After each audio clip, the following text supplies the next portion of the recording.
Olá, bom dia, boa tarde, boa noite também, né, para quem estiver assistindo depois da gravação. Hoje, leituras freudianas, vamos dar continuidade à leitura do texto sobre o início do tratamento, texto de 1913, um dos textos que aparece aí também nas coletâneas da Companhia das Letras como os escritos técnicos, né, nas obras completas, os escritos técnicos freudianos. A gente já iniciou a leitura no encontro passado, encontro que também já está disponível no YouTube. Hoje nós vamos dar continuidade a um tópico de extrema importância que Freud vai falar a respeito do dinheiro. A gente leu bastante coisa aqui no encontro passado, e agora nós vamos retomar a partir desse ponto. O próximo ponto, que deve ser decidido no início de um tratamento, é o dinheiro. Os honorários do médico. O analista não contesta que o dinheiro em primeira linha deva ser visto como meio de sustento de si próprio e de aquisição de poder. Mas ele afirma que há poderosos fatores sexuais que participam da apreciação do dinheiro. Então ele poderá se apoiar no fato de que assuntos que envolvem dinheiro são tratados na cultura pelos homens de forma muito semelhante a como tratam coisas sexuais, com as mesmas dubiedade, pudicidade e hipocrisia. Ou seja, desde o início ele está decidido a não participar disso, mas a tratar de questões financeiras diante do paciente com a mesma óbvia honestidade para a qual ele quer educá-lo em relação à vida sexual. Prova-lhe que ele próprio abdicou de uma falsa vergonha, informando-lhe, sem ser perguntado, como ele avalia o seu tempo. A sabedoria humana impõe, então, que não se deixem acumular grandes quantias, mas que se estipule o pagamento em períodos de tempo mais curtos e regulares.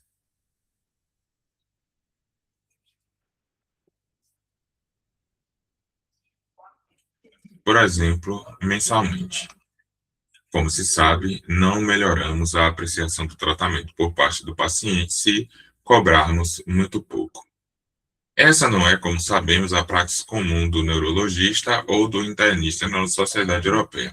Está passando um carro de som aqui com som bem alto. Não sei se vai estar suprimindo ou não aqui o ruído, né, no microfone. Essa não é, como sabemos, a prática comum do neurologista ou do internista na nossa sociedade europeia. Mas o psicanalista pode se colocar na mesma situação do cirurgião, que é sincero e cobra caro, pois ele dispõe de tratamentos que podem ajudar. Creio ser mais digno e eticamente mais inquestionável professar suas verdadeiras metas e necessidades do que, como ainda hoje é usual entre médicos, mostrar-se um altruísta filantropo, né? Cuja situação não lhe condiz e intimamente se irritar com a falta de consideração e a necessidade de exploração por parte do paciente, ou ainda vociferar quanto a isso.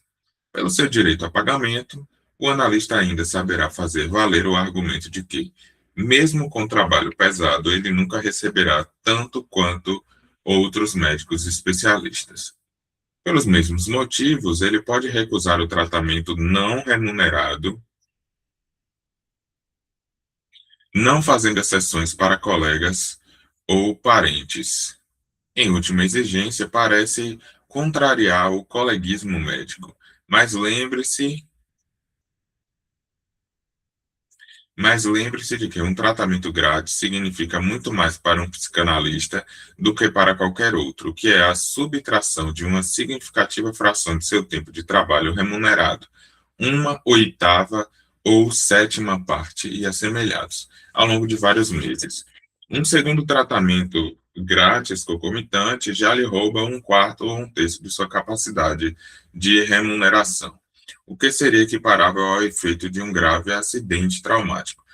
Aqui é importante observar que esse cálculo financeiro aqui que Freud está fazendo é, devido à prática, né, de os tratamentos serem 6 vezes na semana, né? Então, um paciente que se estabelece na clínica psicanalítica, ele vem uma vez por dia. Então, se você atende um paciente, você pode atender 8 horas no dia. Você atende um paciente de graça em 1 hora entre 8 horas do seu dia, né? Elas são gratuitas. Se você atende 2 pacientes, 2 horas entre 8, ou seja, um quarto, né, do tempo está gratuito. Então, ele está fazendo essa conta aqui de que atender uma pessoa gratuitamente, 2 pessoas gratuitamente, né, 4 pessoas gratuitamente fariam essa equivalência, né, num prejuízo da capacidade de remuneração, né, do analista.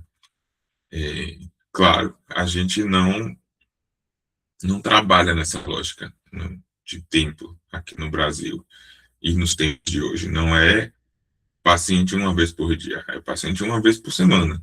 Então, aí, claro que cabe a cada um, né? Se você tem 30 pacientes e você só atende um de graça, por exemplo, é uma parte de 30, né?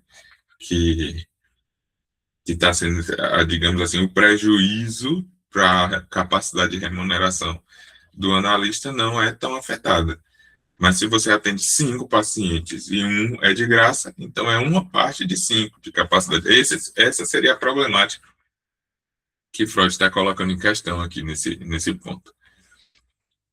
Perguntamos então se a vantagem para o paciente compensa de alguma forma o sacrifício do médico. Eu certamente tenho o direito de emitir um juízo a respeito, pois durante cerca de 10 anos dediquei às vezes 2 horas diárias a tratamentos gratuitos, porque, para fins de orientação na neurose, eu queria trabalhar com o mínimo de resistência possível. Nesse contexto, não encontrei as vantagens que procurava. Algumas das resistências dos neuróticos aumentam enormemente no tratamento gratuito. Assim como na mulher jovem aumenta a tentação contida na relação transferencial e no homem jovem a resistência contra a obrigação à gratidão, oriunda do complexo paterno, que faz parte das mais resistentes dificuldades no auxílio médico. A ausência da regulação que se dá a partir do pagamento ao médico se faz presente de uma forma muito desconcertante. A relação distancia-se do mundo real. É tirado do paciente um bom motivo para se empenhar pelo fim do tratamento.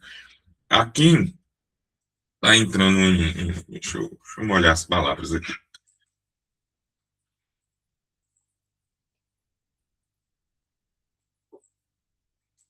Aqui está entrando em pauta a transferência, né? Então, aqui tem uma concepção de transferência, uma concepção freudiana sobre transferência. Transferência como resistência, né? As resistências que se mostram, né, no tratamento gratuito, elas aumentam enormemente. Ele coloca aqui a relação da mulher jovem, a relação uma transferência. Aí a gente tem que ler aqui um Freud tentando estabelecer uma psicanálise numa medida cientificamente, né, e positivista. Então ele fala da mulher jovem, aumenta a tentação contida na relação transferencial. No homem jovem, a resistência contra a obrigação, a gratidão, né, oriunda do complexo. Então, ele está fazendo uma generalização, né? Está colocando uma tese da leitura que ele tem sobre transferência, né? Aquilo que representa a transferência para Freud, como isso surge no caso relacionado ao dinheiro, né? A cobrar ou não cobrar pelo tratamento. Contudo, ele apresenta ter dedicado 1 hora, às vezes até 2 horas, durante 10 anos, né, para tratamento gratuito, para trabalhar com um mínimo de resistência. Então, é uma espécie de laboratório, né? Esse é um NAS de laboratório. Então, Freud atendeu uma pessoa ou duas gratuitamente, porque ele queria estressar, né, fazer uma experiência ali com relação se o tratamento gratuito reduz a resistência. Aí vamos lá. Se o tratamento gratuito reduz a transferência, ou a resistência, perdão, é quase a mesma coisa, né? Para Freud. Se o tratamento gratuito reduz a resistência, ou tem um mínimo de resistência, Freud ia fazer o quê? Se essa tese é comprovada? Ia recomendar que os analistas trabalhassem gratuitamente, porque cobrar, e aí cobrar caro aumentaria a resistência? Veja só que coisa, né? O Freud trabalhava um ou duas gratuitamente para ele ter material de trabalho, porque no começo não tinha pacientes analisantes, né? Para ele sempre ter análise. Então, quantos analistas tem aí hoje que atendem gratuitamente, ou como a gente chama, preço de banana, né? E não que banana esteja barato. Hoje em dia esse ditado já nem vale tanto assim mais. Mas cobra um pouco para que tenha paciente. Então, eu não cobro caro, porque senão ninguém vai pagar a minha sessão. E aí isso é a que serve esse preço baixo que está sendo cobrado, né, numa sessão. A ausência da regulação que se dá a partir do carro de som voltou, não vou passar próximo aqui, muito alto. A ausência da regulação que se dá a partir do pagamento ao médico se faz presente de uma forma muito desconcertante. A relação distancia-se do mundo real. É tirado do paciente um bom motivo para se empenhar pelo fim do tratamento.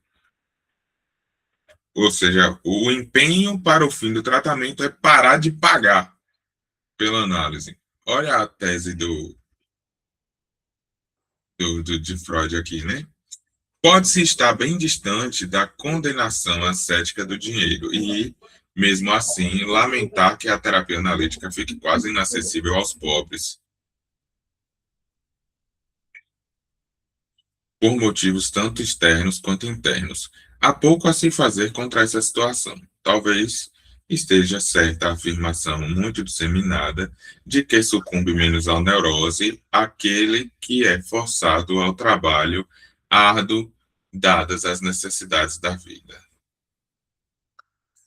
Mas, indiscutivelmente, há também a outra experiência de que, se o pobre chega a desenvolver uma neurose, só deixa que a tirem dele com muita dificuldade. Ela lhe presta serviços bons demais na luta pela autoafirmação. Agora o galo da vizinhança está doido cantando. Com ciúme do som alto, aí está cantando alto também. Ela lhe presta serviços bons demais na luta pela autoafirmação. O lucro secundário da doença que ela traz é muitíssimo significativo. A piedade que as pessoas não mostraram em relação à sua necessidade material, ele agora reivindica sob o título de sua neurose e pode, assim, libertar-se ele mesmo da exigência de combater sua pobreza com trabalho. Controvérsia aqui, né? Aquele que combate a neurose de um pobre com os meios da psicoterapia, portanto, geralmente fará a experiência de que, nesse caso, na verdade, exige-se dele uma terapia prática de um tipo completamente diferente, tal como a utilizada pelo imperador José II, segundo a lenda que corre entre nós. É claro que ocasionalmente encontramos pessoas de valor e desamparadas, sem terem sido elas as culpadas por isso, nas quais o tratamento gratuito não encontra os obstáculos mencionados acima, atingindo bons resultados. Isso aqui esse ponto aqui é um pouco polêmico, né? Controverso. Freud está colocando a situação financeira da pobreza ou da riqueza como sintoma. Só que aí a gente tem a gente não pode analisar essa situação tão superficialmente assim. A situação financeira adoece ou não adoece determinadas pessoas, sim, né? Mas por quê? né? Quais os caminhos que levam, por exemplo, ao adoecimento por essas circunstâncias. Aí a gente tem que pensar que a situação da pobreza e da riqueza, por mais que ela não seja estritamente do sistema capitalista, porque, né, no sistema feudal, por exemplo, existia o rico e o pobre, né, mas por uma relação, né, o sistema burguês, né, o capitalismo, ele produz adoecimentos, né, por causa do sistema em si, mas por causa das relações que estabelecem em torno desse sistema, né. Não é uma regra geral. Pobre não adoece, não neurotiza, né? Vou usar aqui esse termo psicopatologizante da coisa, que levando em conta uma certa perspectiva de Freud, como se houvesse um adoecimento neurótico. O pobre não adoece neuroticamente porque não tem tempo para adoecer neuroticamente, porque está trabalhando, está ocupado em outras coisas, então não tem como neurotizar de uma maneira bem grosseira. Isso é um equívoco. É, se a gente for pensar a categoria, por exemplo, do operário em geral, né? Do operário brasileiro que está aí disputando, reivindicando a proibição da escala 6 por 1, né? A redução da escala de trabalho para uma escala 5 por 2. As pessoas na sociedade atual estão adoecendo pelo excesso de trabalho. Então, é o excesso de trabalho que provoca a neurose, ou se for olhar nesses mesmos termos, né? Então, é um assunto assim que caberia, né, uma discussão bem ampla para a gente chegar num ponto aí de eventualmente ter uma certa consideração. Claro, tem um ponto, né? Quando eu venho de uma família simples, né, com poucos recursos financeiros. A minha família, a materna e a paterna, né, tanto essas duas famílias, elas são as pontas mais fracas das duas famílias, né? Meu pai é o ponto mais fraco da família dele e minha mãe foi a ponta mais fraca da família dela. E aí, claro, isso, né, é algo, enfim, que pode ser articulado para produzir certos efeitos de significação, né? O que quer dizer isso? Mas, vindo de uma família simples, alguns da minha família, principalmente da família materna, alcançaram um certo patamar na vida através dos estudos e da formação. Fizeram faculdade, conseguiram, né, seus empregos, né, sua vida financeira estabilizada, etc. Quando eu saía do ensino médio, que e vai fazer o que da vida, né? Vai trabalhar, vai estudar, vai fazer o quê? Eu tinha a intenção de fazer a faculdade de psicologia. E uma tia que era a referência, assim, em termos de ter alcançado seus objetivos de vida através do estudo, da formação, etc. Eu lembro que ela falava uma coisa de que, algumas coisas, na verdade, que ela falava em torno disso. Então, por ela ser uma referência nesse ponto, era a quem a gente geralmente dava mais ouvido, porque era quem tinha experiência, né, para falar de alguma coisa. Tinha o ponto de que ela dizia, você vai fazer psicologia para quê? Se você não vai ter condição de sair da faculdade e montar uma clínica, porque precisa ter dinheiro para montar uma clínica. Sua família não tem dinheiro para lhe ajudar a montar a clínica. Então, faça uma outra coisa que vá lhe possibilitar uma estabilidade financeira e depois você faz psicologia. Então, a lógica era, né? Faça alguma coisa, que você faça um concurso público para ser funcionário público e ser bem remunerado e ganhar dinheiro e mudar de vida, e aí você vai ter dinheiro, vai ter estabilidade financeira, faça psicologia, aí você vai poder abrir sua clínica e trabalhar como psicólogo, etc. Esse era um ponto. Então, para ser psicólogo, precisaria ter dinheiro para ser psicólogo. Pobre não poderia ser psicólogo, porque não teria dinheiro para montar uma clínica. Olha isso, estou falando de 2010, 2009, 2010, mais ou menos. Então, há um estigma aí. O segundo era que, além de pobre não poder ser psicólogo, pobre também não faz terapia. Porque pobre não tem dinheiro nem tem tempo para fazer terapia. O pouco dinheiro que pobre tem, ele faz um churrasco na laje. E aí produz efeitos melhores do que a terapia. Isso era um estigma que existia naquela época. Não à toa, por exemplo, né, ouvindo isso. É, eu não fiz a faculdade de psicologia. Primeiro eu fui para uma faculdade de contabilidade. Por que contabilidade? Vou fazer um concurso para ser auditor fiscal. Naquela época, vou ganhar mais de 20 mil por mês como auditor fiscal. Aí depois eu vou poder fazer psicologia e ser psicólogo. Claro que isso não levou a canto nenhum, né? 2 anos depois eu fui fazer psicologia. E hoje estou aqui trabalhando também, né, com psicanálise. Não com psicologia, mas com psicanalista. E, claro, há uma outra compreensão a respeito dessa relação, né, de classe social, né, da possibilidade ou não de se tornar um psicólogo, um psicanalista, de ter uma clínica, de ser um terapeuta, e inclusive as relações, as condições, né, que fazem com que seja possível ou não para uma pessoa buscar uma psicoterapia, seja ela qual for, e inclusive buscar uma análise. É, tem pessoas que, por exemplo, a psicanálise é para todo mundo? Não, psicanálise não é para todo mundo. Por N fatores, né? Existem pessoas que não estão dispostas a um trabalho de análise. Se a pessoa não está disposta a um trabalho de análise, nada adianta a análise.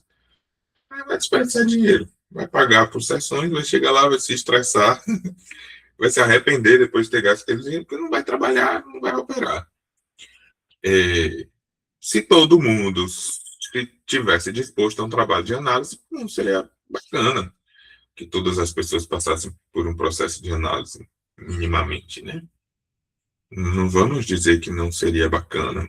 Possivelmente a gente teria algumas situações nas relações sociais seriam reduzidas significativamente se a grande maioria das pessoas passassem por um processo de análise.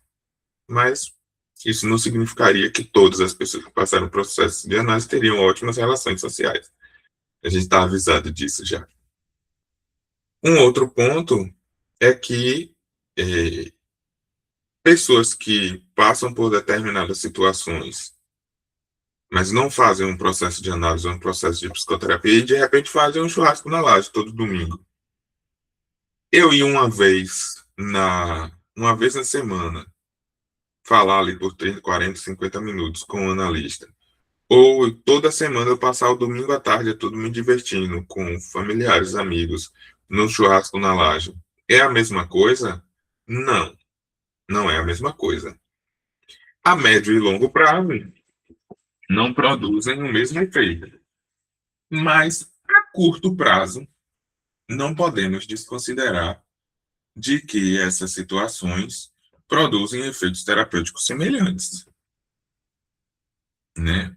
Uma sessão de análise, só ir ali naquela sessão da semana, conversar 30, 40 minutos, pode produzir, né? Não é regra de que produza em todas as pessoas do mesmo jeito, não é regra, não é uma teoria, mas pode produzir efeitos terapêuticos, que é diferente de uma análise, efeitos terapêuticos semelhantes a uma tarde de domingo, fazendo um churrasco na laje, tomando a cervejinha, comendo a carninha, resenhando, assistindo a partidinha de futebol, etc. Enfim, aquela coisa bem, bem brasileira, né? Pode acontecer. Então, assim, as relações sociais, né, a relação de classe social vinculadas ao processo de terapia, a condição de pagamento, etc., elas são muito particulares, né? E aí a gente não tem a possibilidade de generalizar. Se a gente pensar esse é um texto de 1913. Em 1914, nas contribuições à história do movimento psicanalítico, se eu não me engano, nesse texto, Freud fala sobre a clínica que... Não, não é do de 1914, não. É na análise leiga, se eu não me engano, é na análise leiga agora, que é de 26, né, de 1926. Freud fala sobre a clínica que abre em 1924 na Hungria, que é a clínica pública psicanalítica, é clínica escola, se eu não me engano, ele usa esse termo na tradução, e onde oferece tratamento assim, gratuito, né, público à sociedade, como se fosse um hospital público, né? Então, isso é uma coisa que vai surgir, né, depois, aí vejamos que é 10 anos depois aqui desse texto. E que, por exemplo, hoje, se pensarmos como seria possível um trabalho de análise no serviço público de saúde brasileiro. Então, aquilo a que oferece hoje o sistema público brasileiro teria a capacidade e a condição de oferecer um trabalho de análise? Como que estaria, por exemplo, um trabalho de análise associado à estrutura do CAPS? Aí a gente vai lembrar que quem vai no CAPS hoje, quem trabalha no CAPS hoje, não é o psicanalista. Porque o psicanalista não é uma função, uma profissão contratada pelo sistema público de saúde, né? Quem vai para o CAPS é o psicólogo, é o profissional que tem um CRP, ou o médico psiquiatra, né? Ou o enfermeiro, que eventualmente, né, tem uma prática psicanalítica, né? Um pouco mais raro de ter enfermeiros, né, com mais psicólogos e psiquiatras, pessoas que estão ali enquanto profissionais, o assistente social, de pessoas da assistente social que fazem formação em psicanálise e que eventualmente atuam também na clínica particular como psicanalistas. Mas esses profissionais não vão para o sistema público de saúde. Eu atuo enquanto professor de música na rede pública, né, de ensino. Eu sou professor de música de crianças, né, hoje, né, nesse ano especificamente. Eu atuo no ensino fundamental, crianças de 6, 7, 8 anos de idade. Eu sou psicanalista lá? Não. A psicanálise me auxilia no meu trabalho? Auxilia. Eu sou requisitado no meu trabalho frequentemente pelo meu conhecimento, pela minha prática em psicanálise? Sou. A psicanálise possibilita que eu observe determinadas situações com outros olhos, né, dê uma perspectiva diferente de que as outras práticas profissionais da pedagogia, principalmente, né, e a própria psicologia, né, que também está tem profissional de psicologia e tem vários profissionais, né, de apoio nessa rede de educação, principalmente na educação especial, possibilita que eu dê uma perspectiva diferente para determinadas situações que acontecem? Possibilita. Mas eu sou psicanalista lá? Não. Não sou psicanalista, mas a psicanálise enquanto uma episteme, então minha fundamentação epistemológica está sustentada na psicanálise. É, e também como uma ideologia, uma visão de mundo, digamos assim, né? O que é inerente a nós que trabalhamos com a psicanálise, queremos observar o mundo a partir dessa perspectiva psicanalítica. Então, não tem como negligenciar isso. Eu atuo eu atuo não, né? Atuo em certa medida, uma vez que tenho uma licenciatura, estou num processo, né, de licenciatura em filosofia e realizo estágio, estudo filosofia, mas estudo filosofia tendo o arcabouço teórico da perspectiva anti-filosofia de Lacan. Então, a filosofia que eu pratico não é a filosofia tal qual qualquer filósofo, né, ou qualquer professor de filosofia. É uma filosofia que tem também acesso ao pensamento psicanalista lacaniano de uma antifilosofia, de uma vergontologia, né? Uma não ontologia. Então não é sem isso, é com isso, mas não só isso. Nesse espaço que eu estou, tal qual um psicólogo que também é psicanalista e atua no CAPS, é, não é psicanalista lá, mas lá ele não atua sem a psicanálise, não é como se ele pudesse desligar o botãozinho, assim, ou não trazer para a memória RAM, né, na atuação, os conhecimentos de psicanálise. Então, cabe a gente pensar também, né, como é possível, né, e o que é um tratamento psicanalítico, por exemplo, né, e como a psicanálise pode atuar, e como ela pode servir tanto de fundamentação epistemológica, quanto também de ideologia, e aí a gente tem, né, isso também como um campo possível, né, a discutir, a elaborar, a produzir, a trabalhar em torno disso. Continuando o texto. Para a classe média, o investimento financeiro necessário à psicanálise é excessivo apenas na aparência. Isso sem falar que a saúde e a capacidade produtiva, por um lado, e o investimento moderado, por outro, são, de resto, incomensuráveis.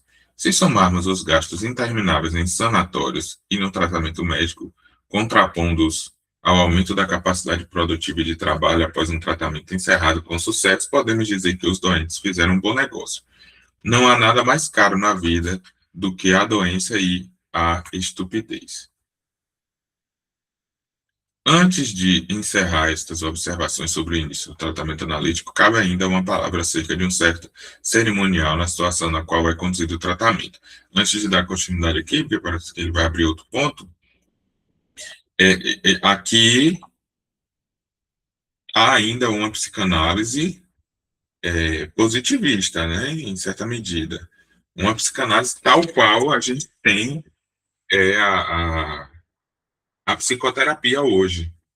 Uma psicanálise que pensa na questão da capacidade funcional do indivíduo. Então, justifica-se o valor investido numa análise, porque a retomada da sua fluidez, né, da sua capacidade funcional, laboral, ela ser retomada após o tratamento.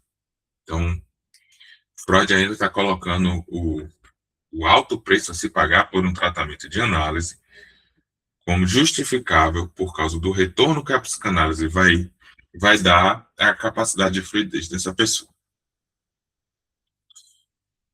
Mantenha o conselho de deixar que o paciente se deite em um divã, enquanto nós nos acomodamos atrás dele, sem que nos veja.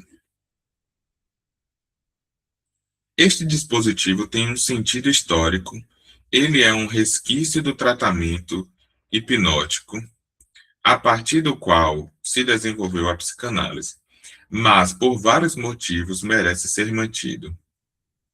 Em primeiro lugar, um motivo pessoal, mas que outros possivelmente compartilharão comigo. Não suporto ser observado fixamente por outras pessoas durante 8 ou mais horas por dia, já que, enquanto escuto, entrego-me ao decurso de meus pensamentos inconscientes.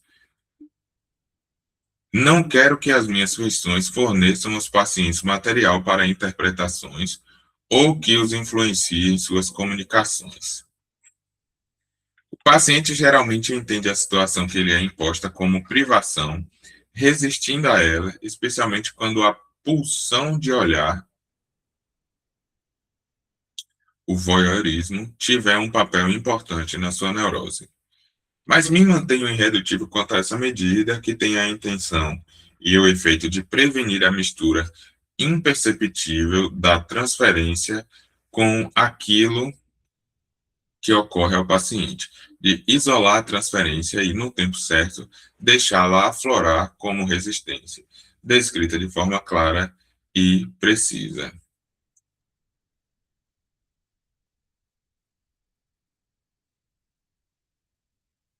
Sei que muitos analistas agem de outro modo, mas não sei se é a ânsia de fazer diferente ou se é uma vantagem que encontraram ao agirem assim, que tem maior participação nesse desvio. Tendo então estabelecido as condições de tratamento dessa forma, surge a questão: em que ponto e com que material deve-se iniciar o tratamento? Bom, com relação ao divã aqui, né, rapidinho, o, o divã ele tem essa estrutura mítica.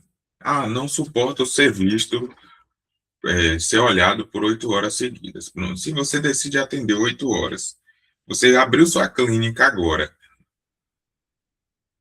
ou você abriu um novo dia, de repente você não atendia todos os dias, você abriu um novo dia aqui para você atender de manhã e de tarde. A partir de agora, quinta-feiras, eu vou atender de manhã e de tarde. Aí você vai, por acaso, você coloca aí 8 pacientes para começar o tratamento. Você vai ter que atender os 8 pacientes, né? Não, com a por exemplo, com a câmera aberta, ou receber os 8 pacientes na clínica presencial. Os 8 pacientes que estão iniciando o tratamento. Você não já chega ninguém assim, deita aqui no divã. Tem essa mítica, né, em torno do divã. Lacan, no seminário 11, vai falar muito sobre a pulsão escópica dentro dessa perspectiva do voyeurismo, né, da função do olhar, e isso retornando ao ponto da, do estádio do espelho, né? Então, ele vai ter uma certa relação aí na constituição do sujeito, na função consecutiva do eu, etc., e a função que isso vai ocupar na neurose, na perversão e na psicose, né, a função da pulsão escópica. E aí a gente vai ter estabelecido hoje, por exemplo, que não se conduz o paciente na estrutura psicótica ao divã. É um perigo, né? Então, não à toa a gente conduz um paciente, pelo menos a minha prática clínica, ela é sustentada dessa forma. A gente não conduz um paciente ao divã até ter uma mínima certeza, né, vou botar bem entre aspas aqui, uma mínima certeza de que não se trata de uma estrutura psicótica, né, uma estrutura na psicose. Porque se a gente fizer esse movimento de maneira precipitada, sem ter um melhor arcabouço de que aquele paciente não está estruturado na psicose, né, sem ter a marca da castração, e isso pode trazer diversos problemas para o tratamento. Agora, então, quando conduzir, né, o analista, o analisante, né, ao divã? Isso vai ser discutido no caso a caso, né? O, depende do manejo. Aí eu posso fazer uma análise o tempo todo, vamos pensar na questão online, né? Eu posso fazer a análise o tempo todo, tipo, nunca levar o divã? Pode. Vai acontecer uma análise? Vai. Significa que todo tratamento psicanalítico que for assim vai ser uma análise? Não necessariamente, né? Mas é possível, né, que haja uma análise, que são outras coisas que a gente vai analisar, vai verificar para ver se há uma análise ou não. Não é o divã que vai determinar que há um tratamento psicanalítico. Paciente que foi conduzido ao divã pode retornar ao frente a frente, né, no presencial ou câmera aberta, no tratamento online, por exemplo. Pode. São várias circunstâncias que vão permear, né, essa questão do divã. E a gente tem que lembrar que o divã, ele entrou na clínica hipnótica porque a técnica de hipnose que Freud utilizava não era aquela técnica que a gente vê no filme das moedas, né? A técnica da hipnose que Freud utilizava era a pressão na testa. Então, o sofazinho de que Freud sentava ficava do lado do divã e a pessoa ficava deitada, porque Freud ficava fazendo pressão na testa. Então, lá nos textos em que ele estabelece, né, as técnicas do tratamento hipnótico, do tratamento catártico, a técnica que se utiliza é a pressão. Então, aí tem paciente que você faz pouca pressão, tem paciente que você faz muita pressão na testa. Então, é nessa circunstância que o divã entra num cenário ali da clínica de Freud. Quando Freud abandona o, o, a hipnose como técnica de tratamento e fica no dizer apenas, né, na associação livre, ele mantém o recurso do divã, apesar de não precisar mais fazer a pressão na testa ali, mas ele mantém por essa justificativa de sair da visão, né, do paciente, para que o paciente não fique olhando para ele o tempo todo, por exemplo. E aí, claro, é, aí entram várias coisas, né? O paciente pode cochilar, o paciente não, né? O analista pode cochilar, é, pode ficar displicente, pode fazer reações àquilo que está sendo dito, mas com o paciente no divã, ele tem resguardado um tempo de reação. Então, se o paciente que está no divã fizer a menção de que, por exemplo, está deitado aqui, né, o analista está atrás, aí vai fazer a menção de olhar, essa menção de olhar permite um tempo de reação. De que o analista, por exemplo, está dando risada de alguma coisa, ele fique sério, para que isso não interfira. E aí, aí vai surgir aquela figura mítica do analista estático, né? Do analista morto literalmente, né? Morto, morto. Se a pessoa estivesse falando com a porta, ou falando com o analista, ou com qualquer outra pessoa ali que estivesse na mesma condição, não faria diferença. Então, isso é uma condição mítica da situação. Então, o divã, ele é apenas um dispositivo, tal qual a gente vai usufruir, né, do dispositivo. Eu preciso fazer na câmera do computador, ou na câmera do celular, ou na câmera de um tablet, ou com o microfone próprio, com fone de ouvido sem fio, com fone de ouvido com fio, com fone de ouvido que tem microfone, são recursos possíveis técnicos, assim, que podem ser utilizados ou não para possibilitar determinadas condições. Meu microfone, meu fone, por exemplo, eu utilizo um fone sem fio, ele me atende super bem para ouvir e dá certa privacidade, inclusive para que eu não precise, por exemplo, colocar o volume muito alto no aparelho, para que eu tenha a condição de ouvir, inclusive quando tem algumas interferências externas. Eu moro numa cidade do interior, carro de som rodando, fazendo anúncio de comércio, de festa, o tempo todo, né, que o galo da vizinhança fazendo barulho aqui o tempo todo, a bicharada, né, do zoológico. E aí, o fone de ouvido me permite tanto a privacidade dos pacientes, quanto a minha capacidade de ouvir aquilo que está sendo falado. Agora, eu não utilizo o microfone do fone de ouvido. Eu utilizo o microfone do meu próprio computador, aqui, na verdade, da webcam. Ele permite com que as pessoas me escutem bem e o recurso de suprimir ruído funciona. Então, na medida em que isso aqui opera tecnicamente para que não interfira em um sentido assim estritamente prejudicial por condição técnica mesmo. Então, há isso enquanto recurso. A gente vai usufruir do divã também enquanto recurso e como manejo clínico. Vou tirar a câmera de um determinado paciente para quebrar a expectativa de demanda e transformar aquilo que pode estar vindo enquanto uma demanda de psicoterapia a uma demanda de análise. Por exemplo, o usufruto, aí o usufruto mesmo do recurso do divã apenas a serviço técnico de um processo de análise. Então, não é um, um, um ponto-chave só a análise se houver divã. É um dispositivo a nosso serviço. Precisa ser num espaço fechado, uma parede fechada, isolada do mundo para que haja uma análise? Não.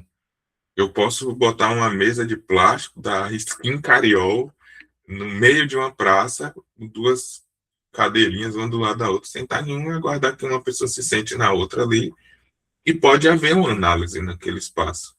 mesmo que a vida esteja acontecendo, que as pessoas estejam passando, transitando de um lado para o outro, na rua ali, pode haver uma análise. Pode surgir uma questão de privacidade? Pode.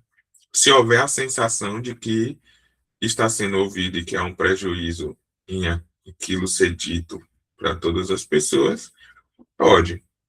Mas se houver, por exemplo, a sensação ali de que ninguém está ouvindo, de que todas as pessoas que estão passando ali ao redor não estão nem ligando para aquilo que está sendo falado, não vai ter interferência nenhuma e pode haver uma análise naquele contexto. Né? Então, né, são outros parâmetros que a gente vai ter para se há uma análise ou não, e não necessariamente a existência ou não de um divã. Continuando o texto, em geral, o material com que começamos o tratamento é indiferente.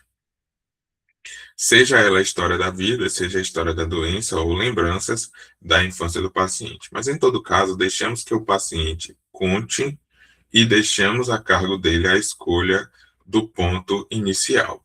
Dizemos a ele, portanto, antes que eu possa lhe dizer algo, preciso ter muitas informações a seu respeito. Por favor, me informe o que sabe sobre si próprio. Fizemos uma exceção apenas para a regra fundamental da técnica psicanalítica a ser observada pelo paciente. Apresentamos a ele desde o início. Mais um detalhe antes de começar: a sua narrativa deve diferenciar-se em um ponto de uma conversa comum. Enquanto normalmente, com razão, procuraria achar o fio da meada do contexto geral da sua narrativa, rechaçando todas as ocorrências e pensamentos adjacentes para não se perder em digressões, proceda de outro modo aqui. Você observará que lhe ocorrerão vários pensamentos que você quer rechaçar com certas restrições críticas. Você ficará tentado a dizer a si próprio: isto ou aquilo não vem ao caso, ou é absolutamente sem importância, ou não faz sentido, e por isso não precisa ser dito. Nunca ceda a essa crítica. Diga, diga o mesmo assim, justamente porque você sente uma rejeição diante disso. Aí aqui, Freud operando dentro daquilo que ele construiu teoricamente a respeito das resistências, do material recalcado, né? E da maneira com que opera consciência e inconsciência. Então, ele está fazendo essa consideração. A razão dessa prescrição, na verdade, é a única que você deverá seguir, você conhecerá mais tarde e aprenderá a entendê-la. Portanto, diga tudo o que lhe passa pela mente. Comporte-se, por exemplo, como um viajante sentado à janela do trem que descreve para quem está dela mais afastado, do lado de dentro, como a paisagem vai mudando diante dos seus olhos. E, por fim, nunca se esqueça de que você prometeu sinceridade plena e nunca passe por cima de algum fato só porque por algum motivo essa informação lhe é desagradável. Lacan vai fazer uma reviravolta em torno disso, inclusive por ter uma outra concepção daquilo que pode ser dito e não dito, e de como funciona a linguagem. Né? Freud tem uma perspectiva de que tudo precisa ser dito para que, em alguma medida, isso que está sendo dito represente algo que é da ordem do inconsciente. Quando Lacan estabelece a estrutura, né, que o inconsciente é uma estrutura, é a estrutura que é o inconsciente, né? Então, não é algo que está sendo dito, mas o dito e o não dito corresponde à estrutura. E é nessa medida em que algo também é não dito que é da ordem do inconsciente, né? Então, há uma outra coisa também que entra no lugar mítico. Isso, fale tudo que vier à sua cabeça, tal qual, vamos ao divã. Isso é uma ordem mítica, né? A gente vai conduzir, claro, porque a pessoa fala, né? E quando a pessoa não fala, por que você não quer falar sobre isso? Você ainda não suporta falar sobre isso? Tá. Quando você se sentir à vontade, quando você quiser falar sobre isso, fale sobre isso. Pacientes que consideram que seu estado de doença iniciou num determinado momento geralmente se concentram na causa da doença. Outros, que não ignoram a relação de sua neurose com a própria infância, frequentemente começam com a apresentação de toda a sua história de vida. Não espere, em hipótese alguma, uma narrativa sistemática e nada faça para estimulá-la. Cada pedacinho da história depois terá de ser contado de novo, e só nessas repetições surgirão os acréscimos que revelarão os contextos relevantes desconhecidos do paciente. Há pacientes que, desde as primeiras sessões, se preparam com esmero para a narrativa, aparentemente para garantir o melhor aproveitamento do tempo de tratamento. Aquilo que vem travestido de empenho, na verdade, é resistência.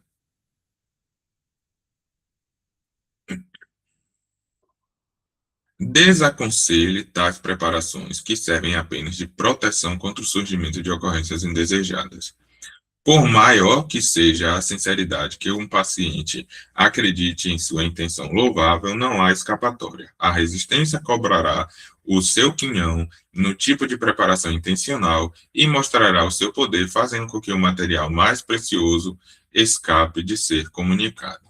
Logo, se perceberá que o paciente ainda irá inventar outros métodos para omitir do tratamento aquilo que dele se exige. Por exemplo, irá conversar diariamente com um amigo íntimo sobre o tratamento, inserindo nessa conversa todos os pensamentos que deveriam aflorar na pessoa do médico, na presença do médico.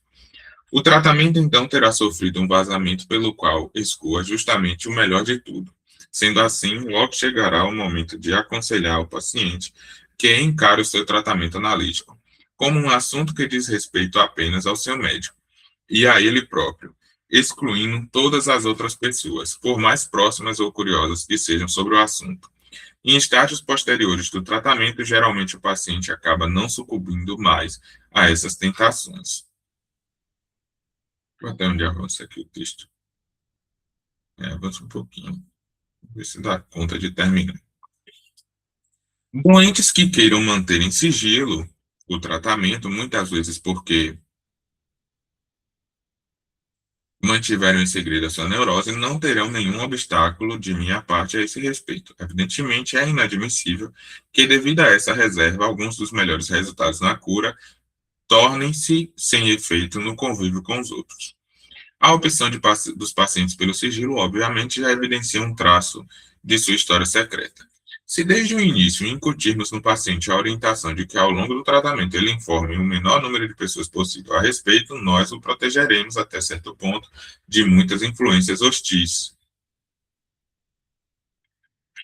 que tentarão afastá-lo da análise. Tais influências podem se tornar prejudiciais no início do tratamento. Mais adiante, elas geralmente são inócuas ou até mesmo úteis para trazer à tona resistências que querem permanecer ocultas. Se durante o tratamento analítico o paciente transitoriamente precisar de outra terapia de ordem clínica geral ou especializada, será muito mais adequado recorrer a um colega não analista do que prestar esse tipo de ajuda por conta própria. Aqui Freud está falando dos médicos, né? Dos médicos que praticam a psicanálise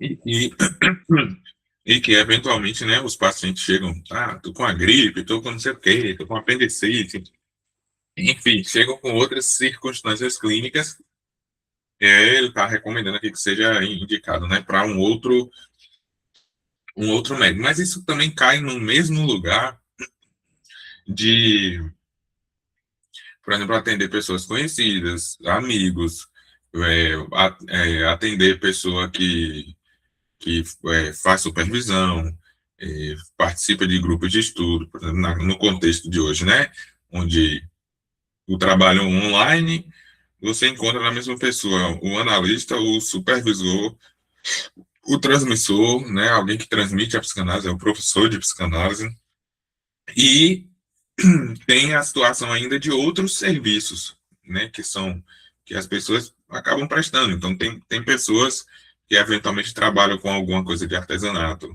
ou trabalham com algum serviço que você precisa. Então, tudo isso não é regra que deva ser evitado.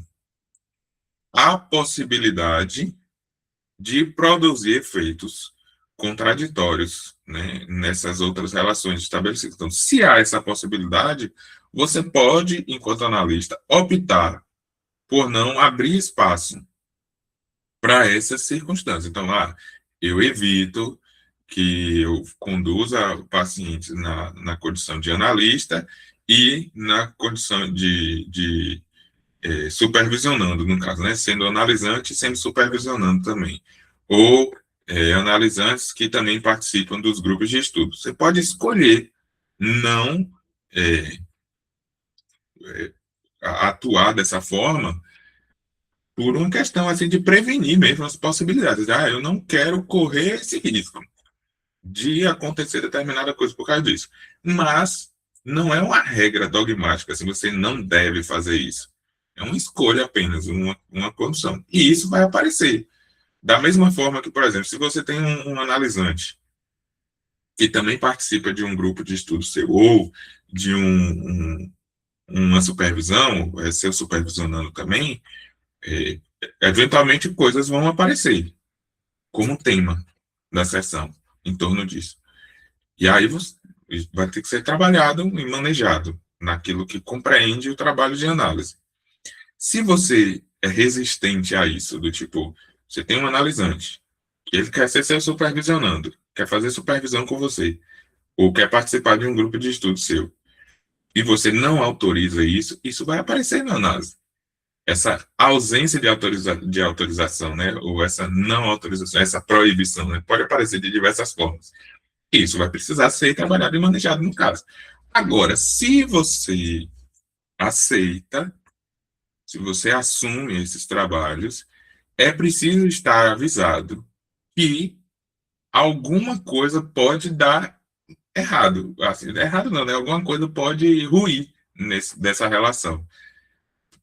Pode se ruir a relação de supervisão, pode se ruir a relação de transmissão, de ensino, pode se ruir a relação de análise. Então, tem uma pessoa conhecida que quer fazer análise comigo. Vou receber essa pessoa. Uma dessas duas coisas não vai dar certo. Ou a relação de conhecimento, ou a relação de análise. Né? Tem uma coisa aí que não vai dar muito certo. Aí você tem que estar avisado disso e a pessoa também tem que estar avisada disso. Se a análise acontecer, a relação de amizade, né, de convívio, de coleguismo, relação de trabalho, enfim, vai ruir. Se a análise não acontecer, ou se a outra coisa é, acontecer por demais, a análise ela vai ruir. E aí não vai ter análise, vai encerrar a análise, ele vai interromper uma tentativa de tratamento psicanalítico. E aí, se necessário, uma recomendação, né, um encaminhamento, enfim. São as circunstâncias, não é regra. Não é regra, não há como dizer assim, não faça isso. Né? É uma recomendação. Né? Mas, no caso de acontecer, precisa ser observado os manejos e as intervenções necessárias para isso. Né? Não aqui essa condição aqui que Freud apresenta de pessoas precisarem de outro tipo de terapia, né, de outro tratamento médico, de clínica geral especializada, é um contexto de médico. Né? Um médico que, antes de ser psiquiatra, antes de ser psicanalista, antes de ser qualquer especialização, é médico geral, clínico geral, que atende todas as circunstâncias aí, menos as especializadas. Tratamentos combinados originados por males neuróticos com forte característica orgânica geralmente são inexequíveis. Os pacientes têm sua atenção desviada do tratamento assim que eles mostram mais de um caminho em direção à cura. É preferível transferir o tratamento orgânico para depois do fim do tratamento psíquico. Se começássemos pelo último, na maioria das vezes, este não teria sucesso. E aí hoje eu acho que eu vou ficar nesse ponto, por causa dado a hora, e aí a gente continua a leitura do texto no próximo encontro. Né? Faltam 3 páginas, mais ou menos. Se eu não tivesse conversado tanto, a gente teria alcançado aqui o final do texto, mas sem problemas, a gente fazer na próxima semana. E é isso. Logo mais no YouTube, quem quiser reassistir, e as outras leituras também, né, já vão se encaminhando também lá para o canal.